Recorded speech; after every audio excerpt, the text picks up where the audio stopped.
If you enjoyed this audiobook, please consider liking, sharing, and subscribing to the channel. Chapter 1. The Awakening. When Smart Leaders Failed. Part 1. The Intelligence Paradox, 1970s to 1980s. Smart leaders were failing spectacularly, and nobody could understand why. The brightest MBA graduates, the most analytically gifted executives, and the highest IQ leaders were crashing their companies into walls with stunning regularity. Take the Penn Central merger of 1968. On paper, combining the Pennsylvania Railroad and New York Central looked brilliant. Both companies had top-tier executives with impressive credentials and sophisticated financial models. The data supported the deal. The strategic analysis was thorough. Yet within 2 years, the merged company filed for the largest bankruptcy in American history at that time. The problem wasn't bad math or flawed strategy. The leaders simply couldn't work together. Ego clashes, power struggles, and complete inability to read each other's motivations destroyed what should have been a transportation powerhouse. This pattern repeated across industries throughout the 1970s and early 1980s. Brilliant executives kept derailing not because they lacked technical skills, but because they couldn't handle the human side of leadership. They missed crucial social cues, mismanaged conflicts, and created toxic workplace cultures despite having all the right credentials. Consider the famous case of John DeLorean at General Motors. Here was an engineer with exceptional analytical abilities who rose through GM's ranks by solving complex technical problems. Yet when given broader leadership responsibilities, his inability to build trust and manage relationships ultimately led to his downfall. He couldn't read the boardroom dynamics or understand how his abrasive style was alienating key stakeholders. His technical brilliance meant nothing when he couldn't connect with people. Wall Street provided even more dramatic examples.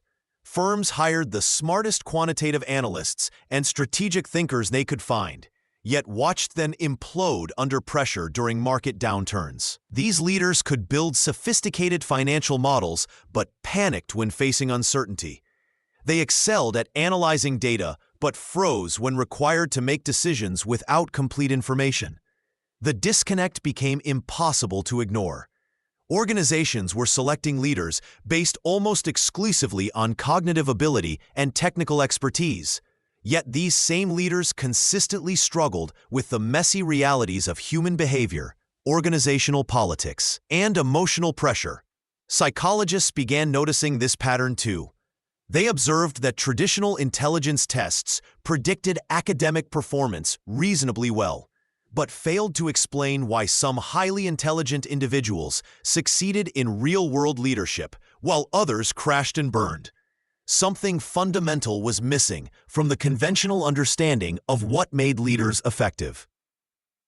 This growing awareness created space for new questions about leadership success and human capability. Part 2. The Summer Conversation That Changed Everything, 1990. Something clicked during a casual conversation about house painting on a warm summer day in 1990.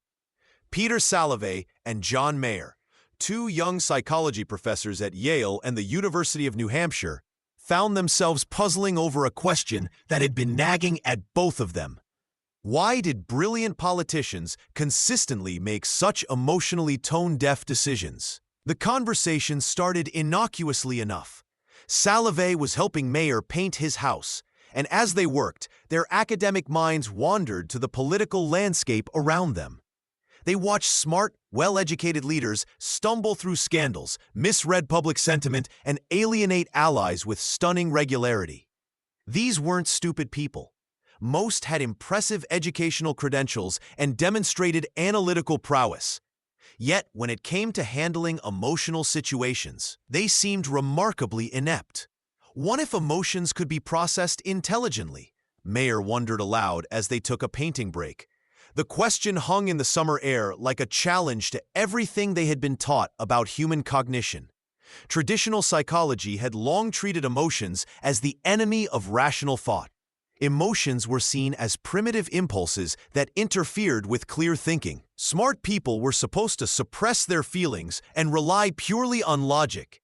But the two professors were noticing something different in their research and observations. Some people seemed genuinely gifted at reading emotional cues, managing their own feelings under pressure, and inspiring others through emotional connection. These individuals weren't necessarily the highest scorers on IQ tests, yet they consistently outperformed their supposedly smarter colleagues in leadership roles. Salovey brought expertise from social psychology, particularly around how people understand and manage their own emotions. Mayer's background in personality psychology gave him insights into individual differences in emotional processing. Together, they began sketching out what would become a revolutionary idea. The question that drove them forward was deceptively simple. Could emotional skills be measured the same way we measure other forms of intelligence? If someone could demonstrate consistent ability to accurately perceive emotions in themselves and others, understand how emotions develop and change, use emotional information to guide thinking, and effectively manage emotional states, wouldn't that constitute a form of intelligence? Their collaboration drew insights from cognitive psychology's information processing models, personality psychology's individual differences research, and social psychology's work on interpersonal effectiveness. They weren't trying to diminish the importance of traditional intelligence.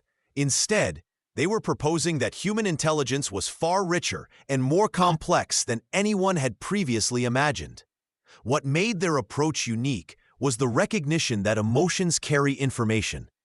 A flash of anger might signal that someone's values are being violated. Anxiety could indicate potential threats that deserve attention. Joy might highlight what's working well and worth pursuing further. Rather than viewing emotions as irrational noise, they began seeing them as sophisticated data that smart people could learn to read and respond to effectively. By the end of that summer painting session, two academics had decided to challenge one of psychology's fundamental assumptions and give this new construct a name: emotional intelligence. Part 3. The academic foundation takes shape, 1990 to 1994. The formal academic world moved at its own pace, and by 1990, Salovey and Mayer knew their summer insights needed rigorous scientific backing. Their breakthrough came with a carefully crafted paper, published in Imagination, Cognition, and Personality, that would quietly reshape how psychologists thought about human capability. Their definition was precise, yet revolutionary. Emotional intelligence represented the ability to perceive emotions, to access and generate emotions so as to assist thought, to understand emotions and emotional knowledge, and to reflectively regulate emotions so as to promote emotional and intellectual growth. Think of it like having 4 separate but connected skills, each building on the others. The first branch involved perceiving emotions accurately. Could you tell when a colleague was frustrated even if they smiled? The second focused on using emotions to facilitate thinking. When faced with a complex decision, could you harness your gut feelings as valuable data? The third branch centered on understanding emotional patterns and progressions. Did you recognize how disappointment might evolve into resignation or determination? The final branch addressed managing emotions in yourself and others. Could you calm an angry team member or motivate someone feeling defeated? What made their framework radical was treating emotions as information rather than interference. Traditional intelligence research had long viewed feelings as obstacles to clear thinking. Salovey and Mayer flipped this assumption entirely. They argued that emotions carried sophisticated signals about social situations, personal values, and environmental threats that purely analytical minds often missed. The psychology establishment responded with predictable skepticism. Howard Gardner, famous for his multiple intelligence theory, questioned whether emotional abilities deserved the intelligence label at all. Traditional IQ researchers worried about diluting their carefully constructed measures of cognitive ability. Early empirical studies began trickling in, testing whether people could actually be trained to read facial expressions more accurately or regulate their emotional responses more effectively. The results were promising, but preliminary. Laboratory settings couldn't fully capture the messy reality of workplace dynamics or leadership crises. Meanwhile, something interesting was happening in business schools and corporate training programs. Professors began noticing that their highest-performing MBA students weren't always the ones with the strongest test scores or most impressive analytical skills. The students who excelled in team projects, built lasting networks, and landed coveted leadership positions often demonstrated precisely the emotional capabilities that Salovey and Mayer had identified. This academic foundation was quietly building momentum, creating space for a broader conversation about what intelligence really meant in human relationships and organizational success. Part 4. The Journalist Who Saw the Bigger Picture, 1995. Daniel Goleman was reading academic journals in his cramped New York apartment when a single research paper stopped him cold. The Harvard-trained psychologist turned science journalist had spent decades translating complex research for mainstream audiences. But this 1990 study by Peter Salovey and John Mayer felt different. Here was rigorous academic work that could explain why brilliant executives often failed spectacularly while others with average credentials built thriving organizations. Goleman had covered neuroscience breakthroughs for the New York Times throughout the 1980s. He'd watched brain imaging technology reveal how emotions and rational thought interacted in ways that challenged decades of assumptions. The limbic system, once dismissed as primitive, was proving essential for sound decision-making. Patients with damage to emotional centers made terrible choices despite intact analytical abilities. This neuroscience research was painting a picture that aligned perfectly with what Salovey and Mayer had identified. But Goleman recognized something the academics missed. Their careful definitions and measurement scales would never reach the CEOs struggling with hostile takeovers or the managers watching talented teams fall apart. The business world needed stories, not statistics. It needed frameworks they could apply immediately, not theoretical constructs. Goleman spent months interviewing executives, collecting workplace case studies, and connecting neuroscience findings to leadership scenarios. He spoke with Jack Welch at General Electric, who was transforming company culture by emphasizing people skills alongside technical competence. He studied Southwest Airlines founder Herb Kelleher, whose emotional connection with employees created legendary customer service and operational excellence. The journalist restructured Salovey and Mayer's 4-branch model into 5 accessible components. Self-awareness became the foundation. Leaders who understood their emotional triggers made better decisions under pressure.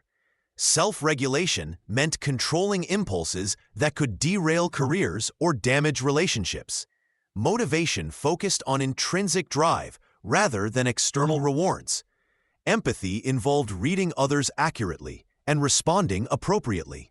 Social skills encompass the ability to build networks, manage conflicts, and inspire teams. When Goleman's book launched in 1995, it struck an immediate chord. Fortune 500 companies began incorporating emotional intelligence into leadership development programs. Harvard Business School added it to executive education curricula. HR departments started screening candidates for emotional competencies alongside technical qualifications. The concept had moved from academic journals to boardroom conversations, fundamentally changing how organizations thought about leadership effectiveness and professional success. Chapter 2: The Revolution: From Theory to Business Transformation. Part 1: Corporate America Takes Notice, 1996 to 1998. Something remarkable happened when corporate boardrooms started asking the same uncomfortable question. Why do our most promising leaders keep failing? By 1996, Fortune 500 companies were spending millions grooming high-potential executives, only to watch many crash and burn in leadership roles. The technical skills were there. The MBA credentials sparkled, Yet something invisible was derailing careers and costing companies dearly. This puzzle drove corporate America to commission serious research into what truly separated leadership winners from losers. Johnson & Johnson became an early pioneer in this investigation. Their internal study tracked hundreds of managers across divisions, comparing those who thrived with those who plateaued. The results surprised even seasoned HR executives. Technical competence got people into leadership roles, but emotional competencies determined who succeeded once there. Leaders who could read team dynamics, manage their own stress responses, and inspire others during difficult periods consistently outperformed their peers. The J&J findings revealed that their highest-performing division heads shared specific traits. They listened without interrupting during crisis meetings. They remained calm when quarterly numbers disappointed. They could sense when team morale was dropping before productivity metrics reflected the decline. These weren't soft skills anymore. They were measurable behaviors directly linked to business outcomes. HR departments began quietly experimenting with emotional intelligence frameworks in their selection processes. Instead of relying solely on interview questions about past accomplishments, they started probing how candidates handled conflict with difficult colleagues or managed teams through organizational changes. Succession planning conversations shifted from discussing who had the best technical track record to who could build trust and motivate others through uncertainty. The financial impact became impossible to ignore. Divisions led by emotionally intelligent managers showed higher retention rates, better customer satisfaction scores, and stronger quarterly performance. When Motorola analyzed their top performers, they found that emotionally competent leaders delivered results that were 18% higher than their counterparts. This wasn't touchy-feely territory anymore. CFOs started paying attention when they realized that leadership failures were costing them real money through turnover, lost productivity, and missed targets. What began as academic curiosity transformed into strategic investment as companies recognized that emotional intelligence wasn't a nice-to-have supplement to traditional leadership skills. It was becoming a competitive advantage that directly impacted the bottom line. Part 2. The Leadership Paradigm Shift, 1999 to 2004. By 1999, Daniel Goleman and his research team made a bold declaration that would reshape how we think about leadership forever. They argued that a leader's most important job wasn't to analyze spreadsheets or design better processes. It was to manage the emotional temperature of their teams. This concept, which they called primal leadership, suggested that emotions spread through organizations like viruses, and leaders were either the source of positive contagion or toxic infection. The research backing this claim was compelling. Harvard Business School studied 3,871 executives and found that leaders who created positive emotional climates saw their teams deliver results that were 20% better than those working under emotionally negative leaders. But what did this look like in practice? At Unilever, regional manager Sarah Chen inherited a demoralized sales team that had missed targets for 6 consecutive quarters. Instead of implementing new systems or replacing staff, Chen focused entirely on changing the emotional atmosphere. She started each meeting by genuinely asking about team members' challenges and listening without immediately jumping to solutions. When someone made a mistake, she responded with curiosity rather than criticism, asking, "What can we learn from this?" Within 8 months, her team had become the top performer in the region. The same people, same processes, but completely different emotional environment. This wasn't isolated success. At Ford Motor Company, plant manager Mike Martinez transformed a struggling assembly line by shifting from harsh criticism to what researchers called resonant communication. He began acknowledging workers' expertise and asking for their input on improvements. The plant went from having the highest defect rate to achieving quality awards within 2 years. These stories caught the attention of business schools nationwide. Wharton redesigned their executive programs to include modules on emotional awareness and empathy. Harvard created case studies examining leaders who had failed not because they lacked technical skills, but because they couldn't read or influence the emotional dynamics of their teams. The old command and control model suddenly seemed outdated. Military-style leadership that had dominated corporate America for decades was being challenged by a more nuanced approach. Leaders were learning that barking orders might create compliance, but building emotional connections generated commitment. This shift wasn't just theoretical. Companies began tracking metrics that revealed the financial impact of emotional leadership. Teams with emotionally intelligent leaders showed 12% higher productivity and 25% lower turnover, translating directly to cost savings and revenue growth. Part 3. The Measurement Revolution, 2002 to 2008. By 2002, an urgent question haunted executive boardrooms. How could organizations prove their million-dollar leadership investments actually worked? The demand for measurable data drove researchers to create standardized tools that could generate concrete scores for emotional intelligence. Two major approaches emerged, each offering different promises to organizations hungry for quantifiable results. The Mayer-Salovey Emotional Intelligence Test, MSc-EIT, functioned like an IQ test for emotions, presenting scenarios where participants identified feelings in faces, predicted emotional outcomes, and selected the best responses to social situations. Unlike traditional surveys, this ability-based assessment had right and wrong answers scored against expert consensus. Self-report inventories like the EQI took a different path. These questionnaires asked people to rate their own emotional abilities, producing profiles across competencies like self-awareness, empathy, and stress management. The appeal was obvious. Organizations could quickly assess hundreds of managers and create development plans based on individual strengths and gaps. American Express pioneered large-scale implementation in 2003, administering the EQI to over 1,000 financial advisors. The results were striking. Advisors scoring in the top 10% generated 18% more revenue than their peers. This data convinced skeptical executives that emotional intelligence wasn't touchy-feely psychology, but a measurable business advantage. Soon, companies integrated EI assessments into 360-degree feedback systems, comparing self-ratings with peer observations to identify blind spots. However, controversy followed close behind. Critics questioned whether the MSc-EIT's correct answers reflected cultural bias, noting that emotional norms varied dramatically across backgrounds. The self-report tools faced different challenges. Research showed people could easily fake higher scores when promotions were at stake. A 2006 study revealed that job candidates scored 25% higher when explicitly told assessments would influence hiring decisions. Despite these limitations, the measurement revolution achieved something crucial.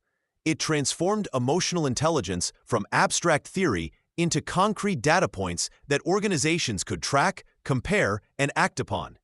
HR departments finally had numbers to justify coaching budgets and development programs. The ability to generate EI scores legitimized the concept in data-driven corporate cultures, making emotional intelligence a standard component of leadership assessment batteries alongside cognitive ability and personality tests. Part 4. The training industry emerges, 2005 to 2008. The numbers finally convinced finance teams to open their wallets, and the training industry smelled opportunity.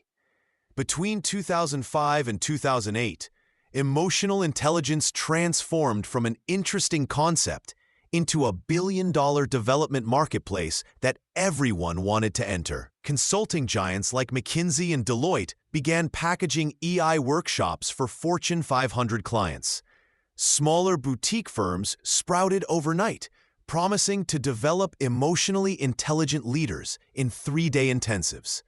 Internal learning and development teams scrambled to create their own programs rather than pay external consultant fees.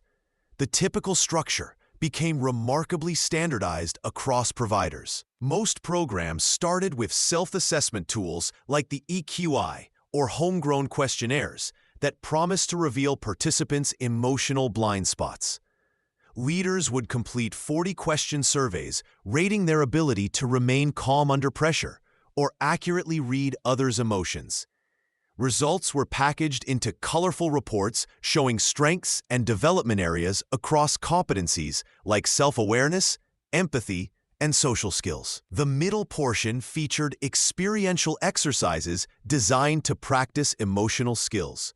Participants might role-play difficult conversations with direct reports, analyze video clips to identify emotional cues, or participate in trust-building activities. Reflective journaling became standard, with leaders documenting emotional triggers and developing personal action plans for managing stress or improving listening skills. Goldman Sachs integrated EI modules into their managing director onboarding, requiring new leaders to complete 360-degree feedback focused on emotional competencies. General Electric built EI components into their famous Crotonville leadership programs, combining self-awareness exercises with business case studies. Executive retreats at companies like Procter & Gamble featured mindfulness sessions and empathy-building activities alongside strategic planning. The integration seemed logical. If emotional intelligence predicted leadership success, training programs should develop these capabilities just like technical skills. HR departments loved having structured curricula to point to when justifying development budgets. But implementation quality varied dramatically. Some organizations invested in deep, sustained programs with ongoing coaching support and behavior change reinforcement. Participants in these intensive programs often reported genuine shifts in their leadership approach and improved relationships with teams. However, many companies treated EI training as another checkbox item. Leaders attended mandatory workshops, nodded through presentations about the importance of empathy, then returned to old patterns the next Monday. PowerPoint slides proclaimed the value of emotionally intelligent leadership, while actual behaviors remained unchanged. The gap between workshop learning and workplace application became glaringly obvious. This tension highlighted a fundamental challenge. Developing emotional intelligence required sustained practice and personal reflection, not just weekend seminars. Organizations that recognized this invested in longer-term development approaches, while others settled for surface-level exposure that satisfied training requirements but produced little real change. Part 5. Evidence Mounts for EI's Business Impact, 2005 to 2008. Meanwhile, research departments and analytics teams began producing data that made even the most skeptical executives sit up and take notice. The evidence became too substantial to ignore. A watershed moment arrived when Hay Group published their comprehensive analysis across 44 Fortune 500 companies. They found that sales teams led by managers with high emotional intelligence outperformed their peers by 18%. This wasn't theoretical anymore. Real revenue numbers supported what researchers had been claiming for years. The numbers told an even more compelling story when drilling down into specific behaviors. Leaders who scored highest on empathy and social awareness generated 50% more qualified sales leads than their counterparts. They built stronger client relationships, retained customers longer, and closed deals that others couldn't. Wall Street analysts began asking questions about these patterns during earnings calls. Healthcare organizations provided another dramatic example. Cleveland Clinic invested heavily in training their physician leaders in emotional intelligence after discovering that patient satisfaction scores correlated more strongly with a doctor's EI than their medical expertise. Within 2 years of implementing comprehensive EI development programs, they saw patient complaints drop by 40%, while employee engagement scores rose across all departments. Manufacturing giant 3M conducted their own internal analysis and found that product development teams led by emotionally intelligent managers brought innovations to market 25% faster. These leaders created psychological safety that encouraged creative risk-taking while managing the inevitable conflicts that arise during collaborative problem-solving. Their projects experienced fewer costly delays and generated higher revenue per launch. Meta-analyses during this period examined data from thousands of leaders across dozens of industries. The pattern remained consistent. Emotional intelligence predicted leadership effectiveness beyond technical skills, experience, or IQ. McKinsey & Company packaged these findings into reports that landed on boardroom tables worldwide, framing EI as a performance multiplier that amplified other capabilities. The turning point came when consulting firms began attaching dollar figures to emotional intelligence gaps. Organizations with emotionally intelligent leadership showed 20% improvement in business results, according to multiple studies. Employee turnover dropped by an average of 15% when managers demonstrated higher empathy and relationship management skills. CFOs who had dismissed emotional intelligence as touchy-feely nonsense suddenly found themselves approving budgets for EI assessments and development programs. The business case had crystallized into measurable outcomes that affected profit margins, not just employee satisfaction surveys. This shift marked the end of emotional intelligence as an interesting academic concept and its emergence as a strategic business capability that competitive organizations could no longer afford to overlook.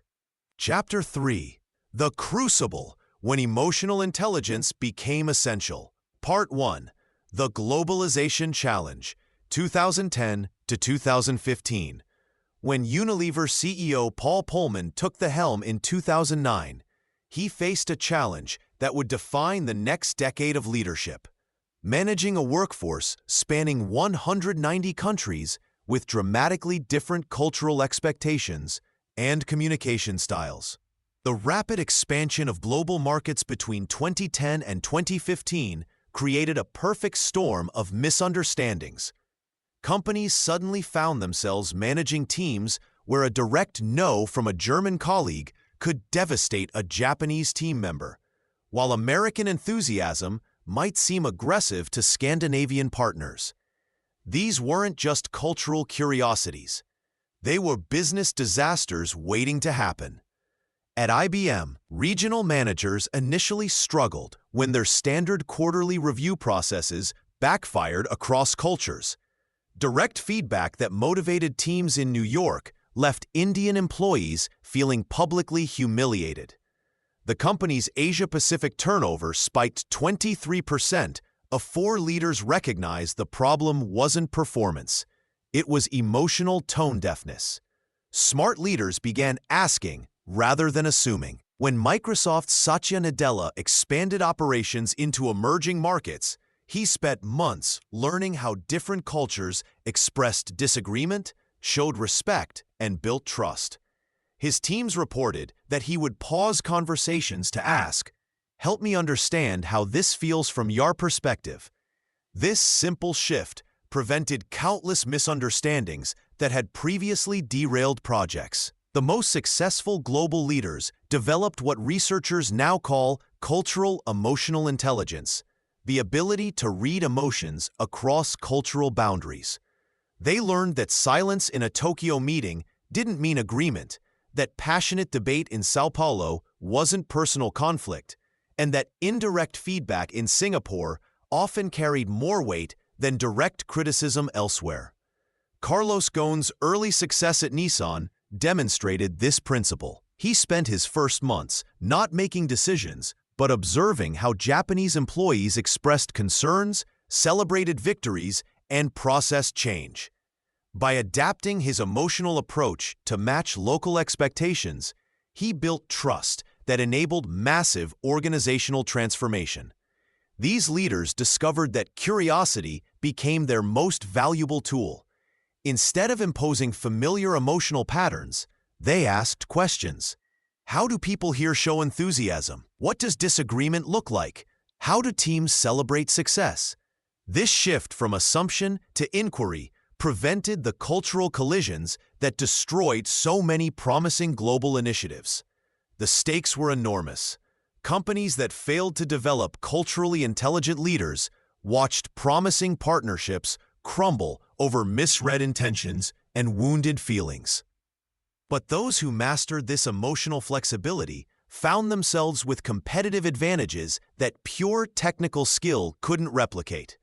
By 2015, the message was clear. In an interconnected world, emotional intelligence wasn't just helpful, it was the bridge that made global collaboration possible. Part 2. Digital transformation disrupts everything, 2015 to 2019. But as leaders celebrated their cultural intelligence victories, a new challenge was already building momentum. Between 2015 and 2019, digital transformation swept through organizations with a force that caught many leaders completely off guard.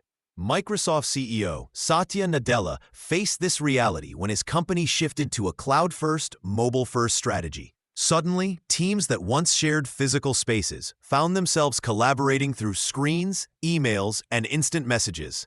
Nadella noticed something troubling. The energy and creativity that sparked naturally in conference rooms seemed to evaporate through digital channels. How do you read the room when there is no room? The problem wasn't just technical. Reed Hastings at Netflix discovered that when his leadership team conducted quarterly reviews via video conference, crucial emotional information went missing. Body language became harder to read through pixelated screens. Silence could mean deep thinking, technical difficulties, or complete disengagement. The subtle nods, eye rolls, and energy shifts that helped leaders gauge team sentiment disappeared behind mute buttons and frozen video feeds. Email created even bigger challenges. Without tone of voice or facial expressions, messages became emotional minefields. A simple "thanks" could be read as sincere gratitude or passive-aggressive dismissal. Leaders who once prided themselves on their people skills found themselves constantly clarifying misunderstandings and repairing relationships damaged by digital miscommunication. The always-on culture made everything worse.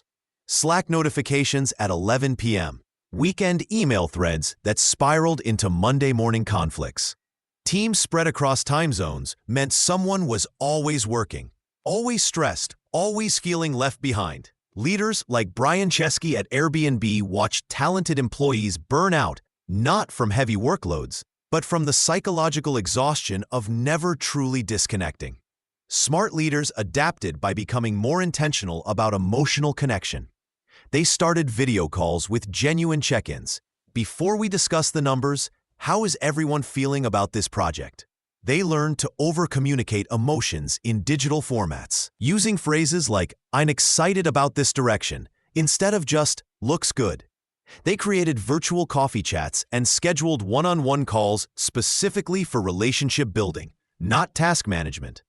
The leaders who thrived during digital transformation understood a fundamental truth. When technology removes natural emotional cues, you must work twice as hard to create human connection. This wasn't about going back to old methods. It was about evolving emotional intelligence for a digital world. Part 3. The 4 Fatal Flaws Revealed, 2017 to 2019. The coaching data from 2017 to 2019 painted a sobering picture. 4 specific emotional blind spots were systematically destroying promising leaders across industries. Executive coaches began noticing the same patterns, whether they worked with tech startups, Fortune 500 companies, or nonprofits. Take Marcus, a brilliant product director at a healthcare software company. When his team missed a crucial deadline, he exploded in a meeting, calling the work amateur garbage in front of 12 people. He genuinely believed he was providing clear feedback. The reality? 3 top performers quietly started job searching that week. Marcus had no idea his outburst devastated team morale because he possessed zero self-awareness about his impact on others. Poor impulse control appeared everywhere. Sarah, a finance VP, would fire off angry emails at 2 a.m. whenever quarterly reports showed problems. She'd blast entire departments with unacceptable performance messages. By morning, she'd forgotten about it, but her team spent days recovering from the emotional whiplash. The empathy deficit proved equally damaging. When Jennifer, a manufacturing plant manager, learned that her production supervisor's daughter had been hospitalized, she responded with, "Well, hopefully this won't affect your attendance." She meant to sound professional. Instead, she sounded heartless. The supervisor, a 15-year company veteran, started planning his exit. Weak relationship management showed up as neglect rather than hostility. David, an engineering director, hadn't given meaningful recognition to his team in 2 years. When star employees delivered exceptional projects, he'd respond with brief emails, "Thanks." His team felt invisible and undervalued, even though David deeply respected their work. These patterns created predictable destruction. Employee engagement scores plummeted. High performers left for competitors. Teams operated in survival mode, avoiding risks and innovation. The hidden costs were staggering. One consulting firm calculated that emotionally unintelligent managers cost their organizations an average of $3.2 million annually through turnover, reduced productivity, and team dysfunction. The breakthrough came through 360-degree feedback tools and targeted coaching. When Marcus saw video footage of his team's faces during his outburst, he finally understood his impact. Sarah learned to draft angry emails, but save them in folders labeled "Don't Send." Jennifer started asking about people's lives and actually listening to answers. Leaders who addressed these fatal flaws experienced remarkable transformations. Marcus's team productivity increased 40% within 6 months. Sarah's department stopped dreading her communications. David implemented weekly recognition practices and watched retention rates soar. The research was clear. These 4 emotional intelligence gaps weren't personality quirks. They were learnable skills that separated exceptional leaders from those who simply managed to avoid getting fired. Part 4.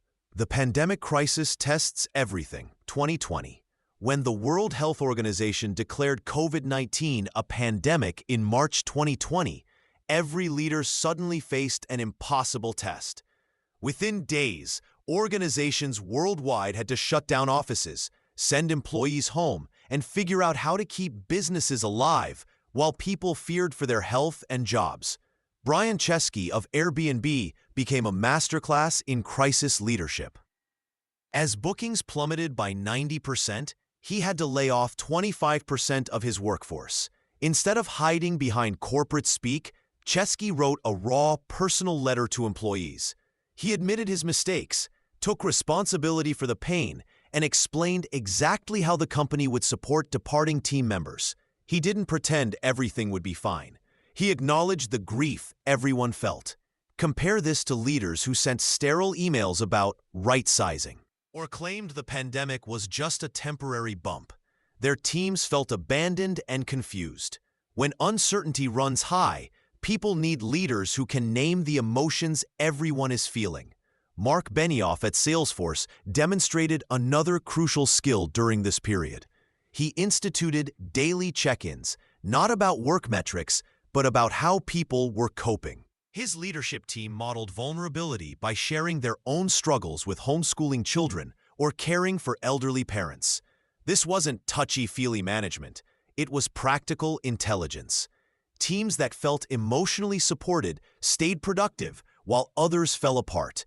The pandemic exposed a harsh truth about traditional command and control leadership. Leaders who barked orders through video calls or micromanaged remote workers watched their best people mentally check out. Meanwhile, leaders who asked, "How are you holding up?" and actually listened to the answers built stronger teams than they'd ever had. Satya Nadella at Microsoft showed how emotional intelligence guided major decisions. When the company faced pressure to maintain growth targets, he chose to extend mental health benefits and encourage people to take time off. His reasoning was simple. Stressed, burned-out employees make poor decisions and produce inferior work. The leaders who thrived during 2020 shared common traits. They communicated frequently and honestly about uncertainty. They made decisions with empathy for human impact. They stayed calm when others panicked, providing emotional stability their teams desperately needed. Most importantly, They treated emotions as data rather than distractions. This period proved that emotional intelligence wasn't a nice-to-have soft skill.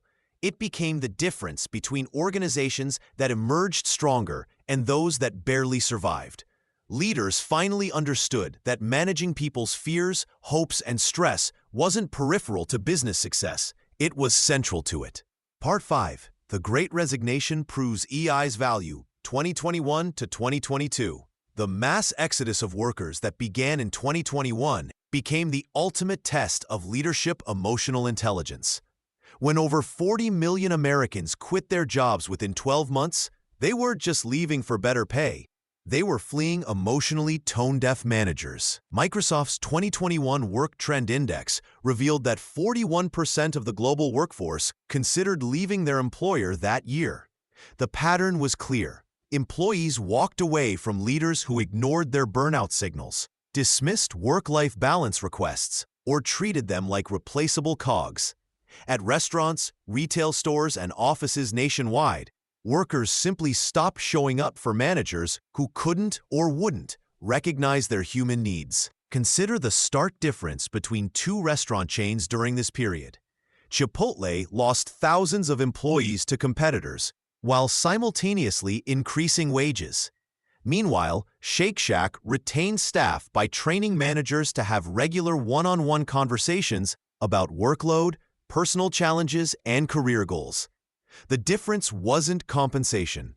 It was emotional connection. The companies that retained talent during this upheaval shared common practices. Their leaders learned to ask better questions. Instead of, "Are you meeting your targets?" they asked, "How are you feeling about your workload?" They acknowledged when employees seemed overwhelmed rather than pushing harder. They offered flexibility not as a perk, but as a recognition of human complexity. Salesforce exemplified this approach by implementing Ohana culture training for all managers. They taught leaders to notice subtle stress indicators in virtual meetings, respond empathetically to personal struggles, and create psychological safety for honest conversations about capacity and boundaries.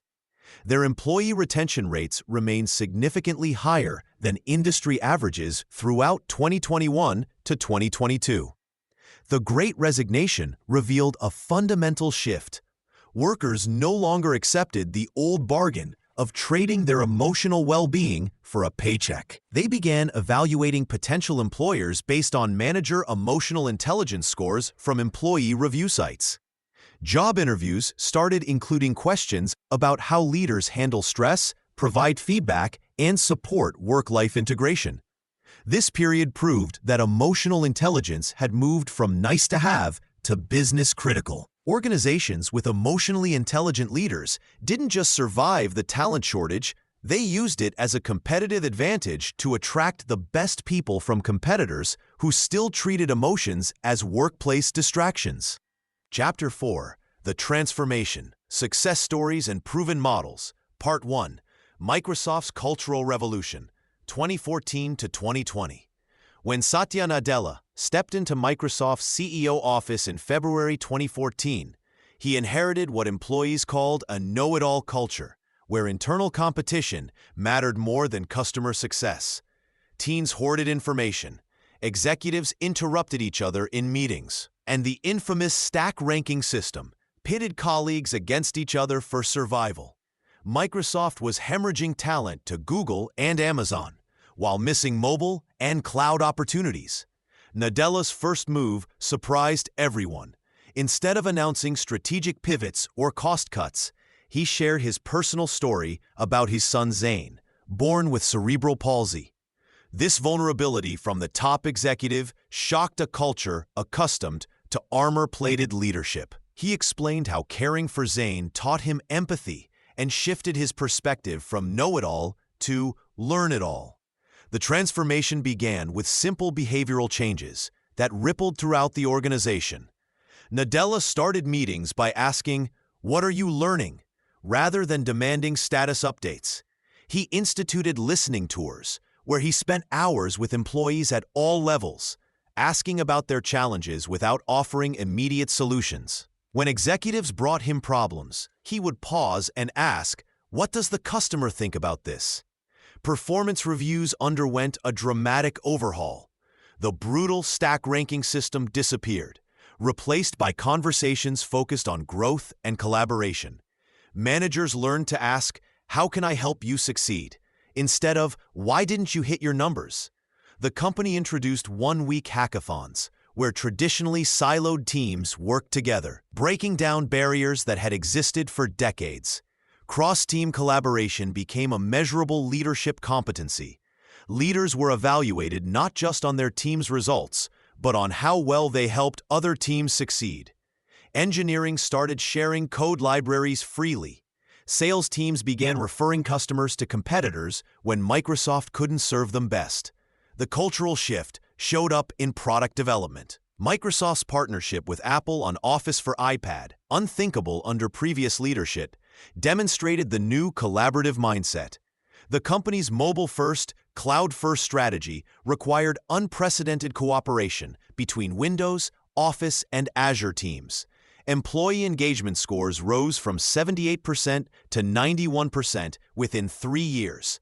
Microsoft became a top workplace destination for millennials, reversing years of talent drain. Customer satisfaction improved as employees felt empowered to solve problems creatively. The stock price reflected this transformation, rising from $30 to over $300 during Nadella's tenure, making Microsoft one of the world's most valuable companies again. Part 2. Google's Search for Inner Intelligence, 2015 to 2022. Google's engineering culture once prized analytical thinking above all else. The smartest person in the room typically won debates through logic and data alone. But by 2015, leadership recognized a critical gap. Brilliant minds were struggling with human dynamics that no algorithm could solve. The company launched Search Inside Yourself, a program that seemed almost contradictory to Google's data-driven DNA. Engineers accustomed to debugging code now learned to debug their own emotional responses. The initiative emerged from neuroscientist Chade-Meng Tan's research, showing how mindfulness training could rewire the brain for better leadership. The program started with simple breath awareness exercises during meetings. Engineers initially resisted what felt like workplace meditation. However, when productivity metrics showed 25% fewer interruptions and more focused discussions, skeptics became believers. Managers learned the STOP technique. Stop, take a breath, observe emotions, and proceed mindfully. Google introduced structured frameworks for difficult conversations. The SBI model, situation, behavior, impact, helped leaders give feedback without triggering defensive reactions. Before this training, performance reviews often devolved into arguments. Afterward, 73% of employees reported feeling more understood during feedback sessions. The company established compassion-based leadership labs, where managers practiced empathic listening. One exercise involved pairs sitting silently for 2 minutes, simply maintaining eye contact. This seemingly awkward practice taught leaders to be present without immediately solving problems. Engineering manager Sarah Chen reported that this single technique transformed her team dynamics. "I stopped interrupting people mid-sentence to offer solutions. I started hearing what they actually needed." Mindful meetings became standard practice. Each gathering began with a brief, centering moment, not meditation, but intentional transition from previous activities. Meeting effectiveness scores improved by 40% as participants arrived more mentally present. The results extended beyond individual leadership. Cross-functional projects that previously stalled due to personality clashes began flowing more smoothly. The Android and Chrome teams, historically competitive, started collaborating on shared infrastructure projects. Employee burnout rates dropped 32% as managers learned to recognize stress signals and respond supportively rather than adding pressure. Google's approach proved that emotional intelligence could scale within technical organizations. The key was framing EI skills as learnable capabilities rather than soft concepts, making them acceptable to analytical minds that initially viewed emotional awareness as irrelevant to engineering excellence. Part 3. Infosys builds emotional infrastructure, 2014 to 2020. When Infosys CEO Salil Parekh surveyed the competitive landscape in 2017, one statistic kept him awake at night. Despite technical excellence, the company was losing 23% of major client renewals to competitors who weren't necessarily better coders, but were significantly better at relationships. The revelation came during exit interviews with departing Fortune 500 clients. Bank of America's procurement chief put it bluntly, "Your teams solve problems brilliantly, but they don't understand our business pressures." A pharmaceutical executive echoed similar sentiment. "When project timelines slip, your managers defend with data. Our managers need someone who gets why we're panicking about FDA deadlines." Infosys realized they had built world-class technical infrastructure but neglected emotional infrastructure. Project managers could debug complex algorithms but struggled when clients expressed frustration or anxiety. Account executives presented flawless quarterly reviews but missed subtle cues indicating client dissatisfaction brewing beneath polite corporate courtesy. The company launched the Emotional Intelligence Acceleration Program in 2018, targeting 15,000 client-facing professionals. Unlike typical corporate training, this initiative used real client scenarios. Managers practiced identifying when a client's seemingly technical complaint actually stemmed from political pressure within their organization. Teams learned to recognize when project stakeholders felt unheard rather than simply uninformed. The Deutsche Bank engagement became a proving ground. When their digital transformation project faced regulatory scrutiny, the client's CTO began micromanaging daily stand-ups and questioning every technical decision. Traditional Infosys response would have been defensive documentation proving compliance. Instead, the newly trained account manager, Priya Sharma, recognized fear driving the behavior. She scheduled private conversations with key stakeholders, acknowledging the regulatory pressure they faced. Rather than defending technical choices, she explained how each decision reduced compliance risk. When the CTO expressed concern about vendor management during audits, Sharma proactively developed documentation templates that made Infosys's work transparent to regulators. The relationship transformed within 6 weeks. Deutsche Bank not only renewed their contract, but expanded engagement across 3 additional business units. The CTO later told colleagues that Infosys finally understood banking, not just coding. Similar patterns emerged across client relationships. Delivery teams learned to decode emotional undertones in status meetings. When clients seemed disengaged or asked repetitive questions, managers now recognized these as anxiety signals requiring reassurance rather than technical explanations. By 2020, client retention rates improved from 77% to 91%.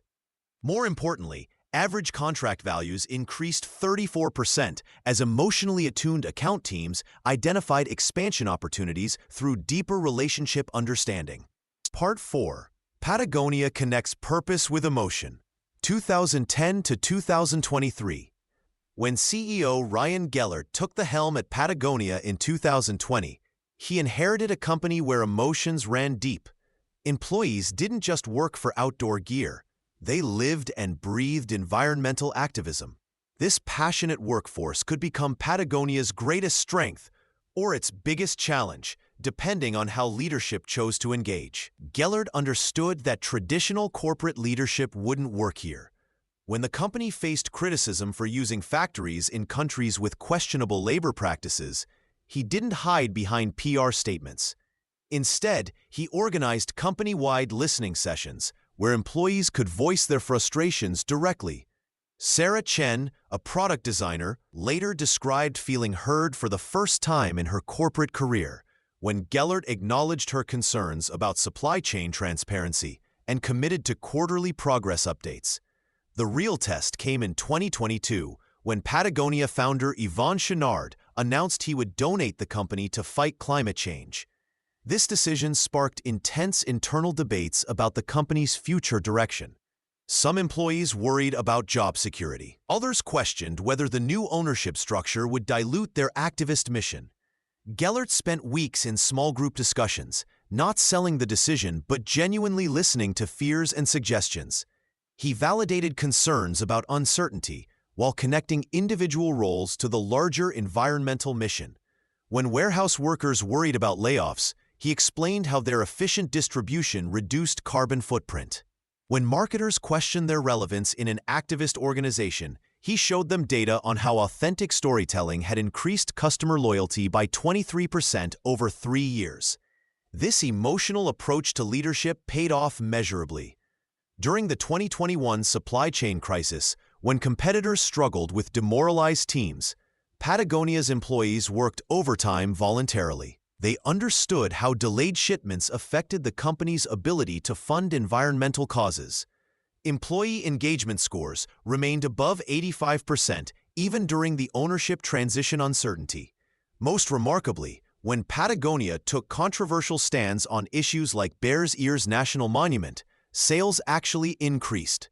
Customers responded to the authentic emotional connection they felt, with a brand whose leaders genuinely cared about causes beyond profit. The company's willingness to lose customers who disagreed with their values attracted even more loyal advocates. By treating employee emotions as valuable data rather than obstacles to manage, Patagonia's leaders created a resilient organization that thrived during turbulent times. Their success demonstrated that when leaders authentically care about what matters to their people, that emotional intelligence becomes a competitive advantage that's impossible to replicate. Chapter 5. The Evolution, the Future of Emotionally Intelligent Leadership. Part 1. The VUCA World Demands New Leadership, 2023 to 2024. The world changed overnight. When Microsoft CEO Satya Nadella faced the global pandemic in March 2020, he didn't start with revenue projections or market analysis. He began by acknowledging fear. The business world now operates in what experts call a VUCA environment. This acronym stands for volatility, uncertainty, complexity, and ambiguity. Think of it as trying to drive through a thick fog while the road keeps changing beneath your wheels. Traditional leadership approaches that worked in predictable times simply break down when everything shifts constantly. Consider what happened during the 2021 supply chain crisis. Companies that relied purely on data and forecasting models found themselves paralyzed. Their leaders had built detailed plans based on historical patterns, but these patterns meant nothing when container ships sat stranded for weeks. Meanwhile, leaders like those at Patagonia who maintained open communication with their teams, acknowledged the uncertainty honestly, and adapted quickly, managed to maintain both operations and morale. When uncertainty hits, our brains trigger ancient survival responses. Stress hormones flood our systems. Teams become anxious. Productivity drops, and trust erodes quickly. Leaders who ignore these emotional realities while focusing solely on spreadsheets and strategy documents often watch their organizations crumble from within.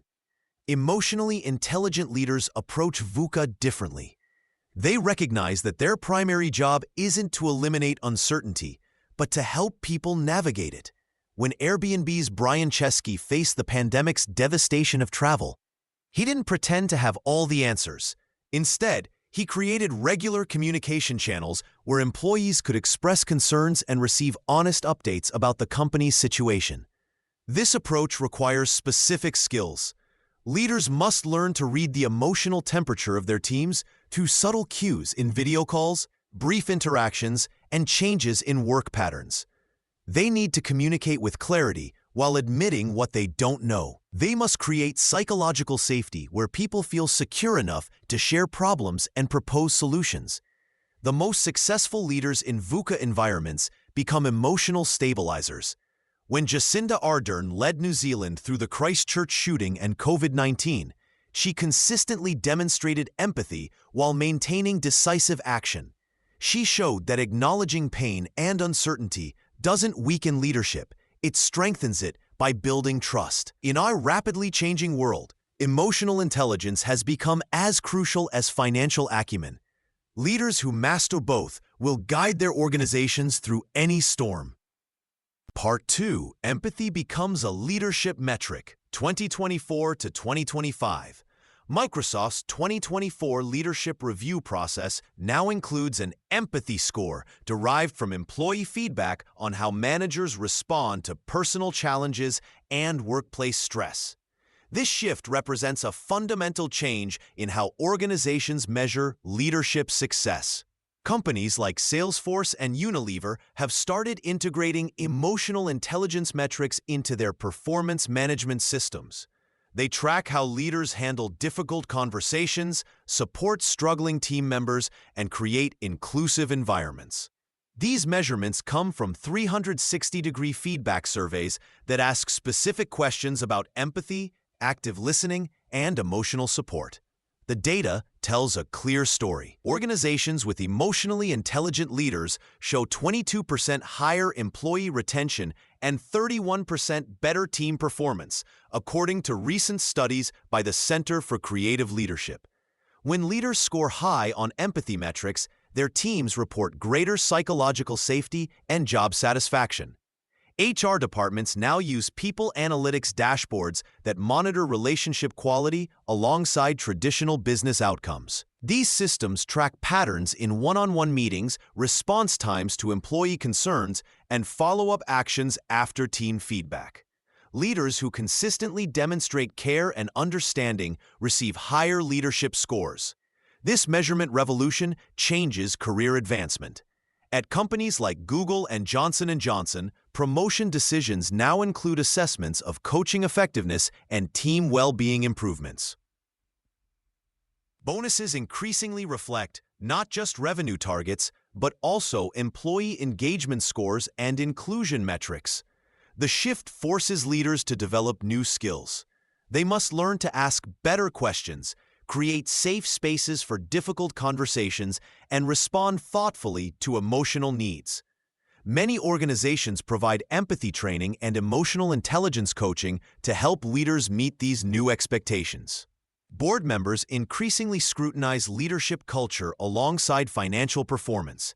They review exit interview themes, engagement survey results, and manager effectiveness ratings.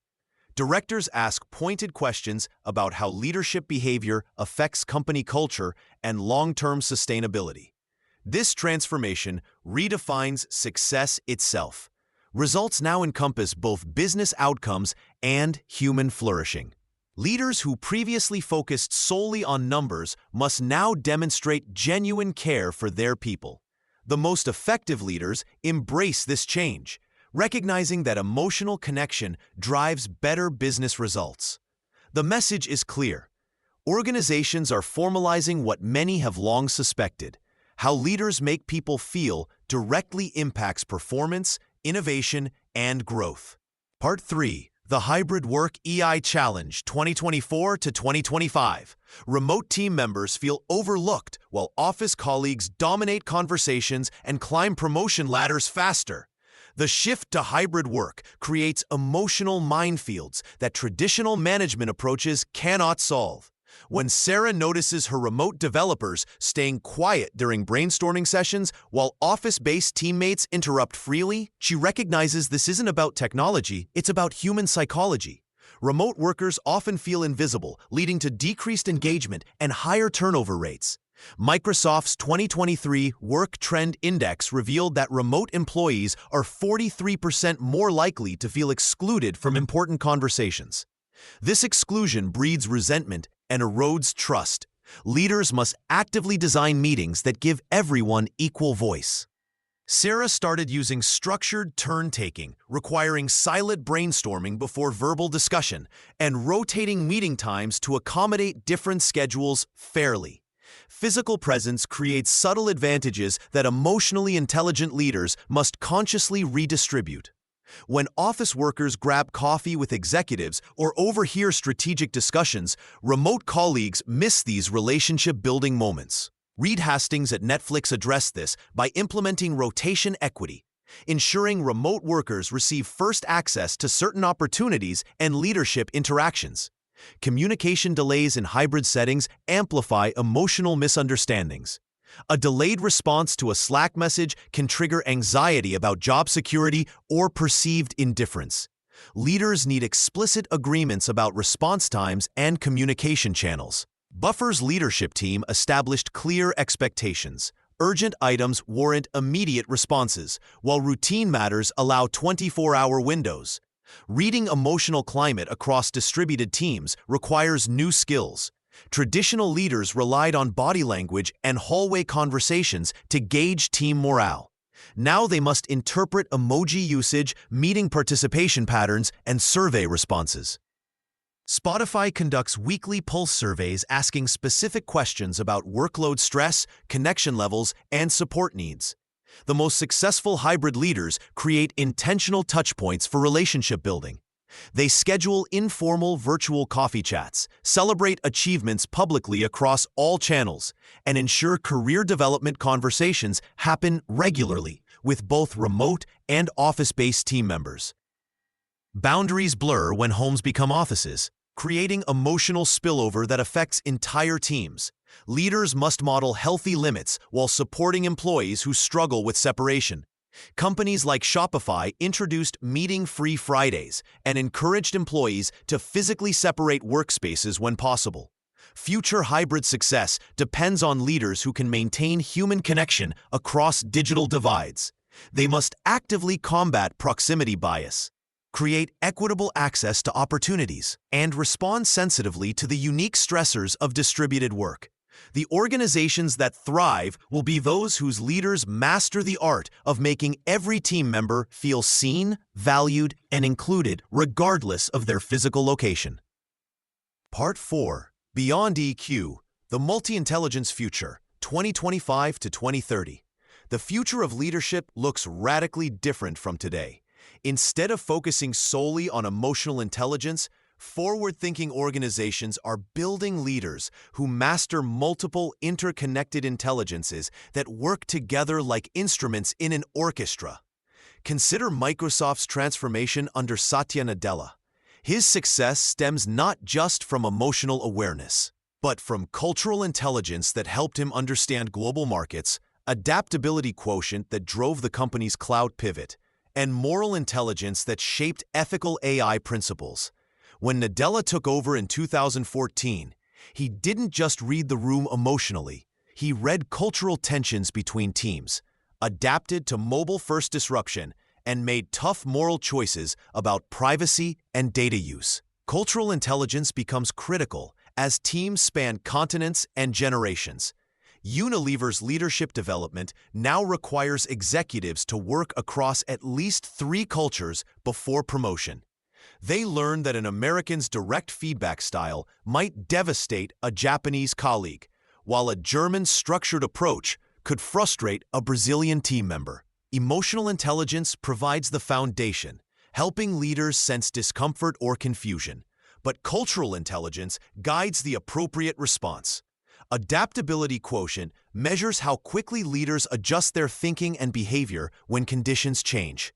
During the pandemic, leaders with high AQ didn't just manage their own stress. They helped teams reframe disruption as opportunity. Zoom's Eric Yuan demonstrated this perfectly, scaling from 10 million to 300 million daily users while maintaining company culture and ethical standards. Digital intelligence emerges as leaders must humanize technology adoption. Amazon's leadership principles explicitly require executives to consider human impact alongside efficiency gains. Leaders who master digital intelligence understand when automation serves people and when it alienates them. Future development programs integrate these intelligences through experiential learning. Goldman Sachs now sends high-potential leaders on rotations across cultures and technologies, requiring them to demonstrate all 5 intelligences in real situations. The most effective approach treats emotional intelligence as the operating system that enables other intelligences to function harmoniously. Leaders who thrive in 2030 won't just be emotionally smart. They'll be multidimensional thinkers who use emotional insight to navigate cultural nuances, adapt to constant change, make ethical decisions, and implement technology with humanity at the center. Part 5. The human element remains central, 2025 and beyond. The more machines take over routine decisions, the more people crave genuine human connection at work. Microsoft's annual Work Trend Index reveals a striking paradox. While 76% of employees say AI makes their jobs easier, 87% report feeling more disconnected from their colleagues. This gap explains why emotionally intelligent leadership becomes more vital, not less, as technology advances. Salesforce CEO Mark Benioff discovered this firsthand when implementing Einstein AI across the company. Despite productivity gains, employee satisfaction scores dropped until leaders began dedicating 30% more time to one-on-one conversations and team storytelling sessions. Consider what happens when people fear being replaced by automation. At Amazon's warehouses, productivity algorithms track every movement. Yet, the most successful managers spend their days addressing worker anxiety rather than optimizing metrics. They create human moments, brief conversations that acknowledge individual worth beyond performance data. These leaders understand that behind every efficiency statistic lives a person wondering about their future relevance. The companies thriving in this AI-dominated landscape share a common thread: leaders who master the art of meaning-making. When Netflix restructured its content division using machine learning recommendations, Reed Hastings didn't just announce algorithm-driven decisions. He held town halls explaining how human creativity would shape AI insights, positioning technology as amplifying rather than replacing human judgment. This narrative approach transformed potential resistance into collaborative innovation. Teams increasingly judge leaders not by their technical competence, but by their capacity to see individuals as whole people. Google's Project Aristotle found that psychological safety and emotional intelligence competency remain the strongest predictor of team success, even as AI tools became standard. Leaders who regularly asked, "How are you feeling about these changes?" and genuinely listened to responses created environments where both humans and machines operated more effectively. The future belongs to leaders who recognize that technology handles tasks while humans handle meaning. They craft stories that honor individual identity within collective purpose. They acknowledge fear before presenting opportunity. They celebrate human uniqueness while leveraging machine precision. As algorithms become commoditized, the ability to shape human emotion toward constructive action becomes the ultimate differentiator. The leaders remembered decades from now won't be those who mastered the latest AI platform, but those who helped people find purpose and connection in an increasingly automated world.